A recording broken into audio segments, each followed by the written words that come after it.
Bienvenue dans les flashs du Labo des couples. Cet été, j'avais envie de te proposer quelque chose d'un peu différent. Pendant les mois de juillet et d'août, on se retrouve chaque semaine pour un format plus court, plus léger à écouter. Que tu sois sur la route des vacances, au bord de la piscine ou simplement en train de profiter d'une pause bien méritée. Pendant quelques minutes, on va mettre de côté les grands épisodes pour prendre le temps de réfléchir ensemble à une question du quotidien, une question que beaucoup de couples se posent sans toujours prendre le temps d'en parler et que tu pourrais bien être amené à te poser toi aussi pendant tes vacances. Et aujourd'hui, dans ce 5e flash de l'été, voici ma question. Peut-on partir en vacances sans son partenaire ?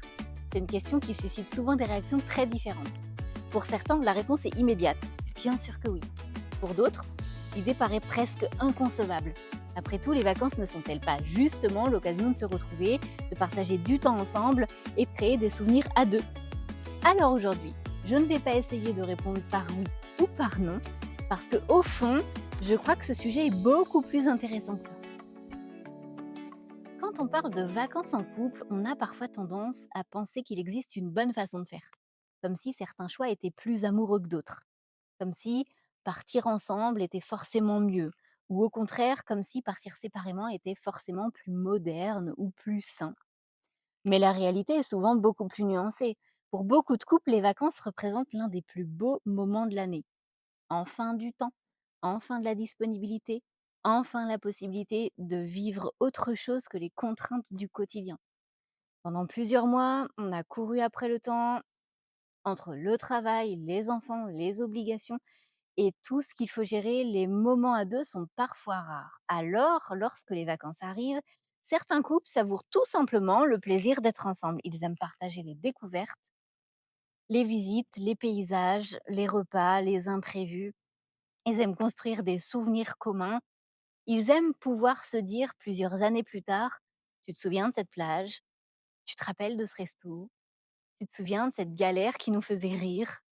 Et il n'y a absolument rien de problématique là-dedans. Ces couples ne partent pas forcément ensemble parce qu'ils sont incapables d'être séparés. Ils partent ensemble parce qu'ils aiment sincèrement vivre ces expériences à deux. Pour eux, les vacances nourrissent le lien.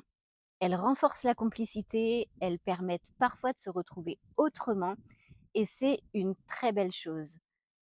Mais il existe aussi d'autres couples, des couples qui s'aiment profondément et qui peuvent pourtant apprécier certaines expériences vécues séparément. L'un rêve d'un trek en montagne avec des amis, l'autre a plutôt envie d'un séjour détente ou d'un voyage qui repousse depuis longtemps. Certains ont des passions très différentes, d'autres apprécient simplement de conserver quelques aventures personnelles.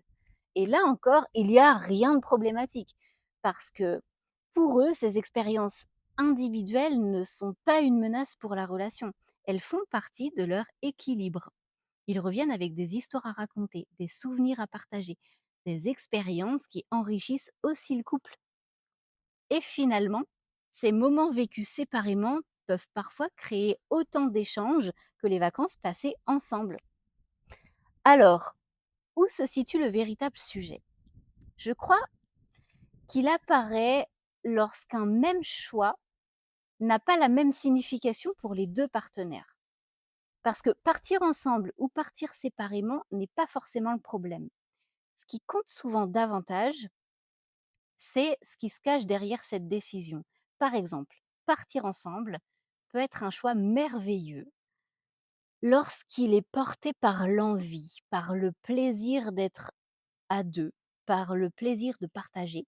Mais parfois, partir ensemble peut aussi être motivé par autre chose. La peur. La peur que l'autre vive quelque chose sans nous. La peur d'être exclu. La peur de ce que les autres pourraient penser. Et à l'inverse, partir séparément peut être l'expression d'une relation saine dans laquelle chacun conserve certains espaces personnels. Mais ça peut aussi parfois cacher une envie de mettre de la distance, d'éviter certaines tensions ou de fuir une relation qui ne va pas bien. Tu vois, au fond, c'est pas vraiment le choix qui est intéressant, c'est la raison pour laquelle on le fait. parce que 2 couples peuvent prendre exactement la même décision pour des raisons totalement différentes.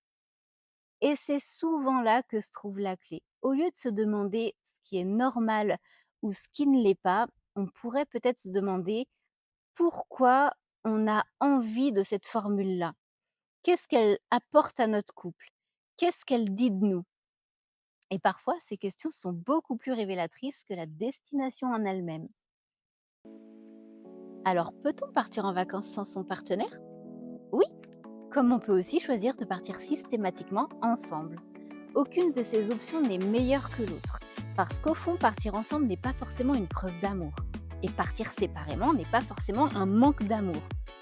Tout dépend de ce qui se cache derrière ce choix. Tout dépend de ce qu'il représente pour chacun. Avant de terminer ce labo des couples, vous avez l'habitude maintenant, j'aimerais te laisser avec une question. Si tu avais aujourd'hui une totale liberté de choisir, préférerais-tu partir avec ton partenaire, partir sans lui ou alterner les deux selon les années? Et surtout, sais-tu pourquoi? Merci d'avoir écouté ce nouveau Flash du Labo. N'hésite pas à partager, commenter et faire découvrir le podcast autour de toi. Abonne-toi au Labo des couples sur ta plateforme d'écoute préférée. C'est ce qui permet toujours au podcast de continuer à grandir et à accompagner toujours plus de couples.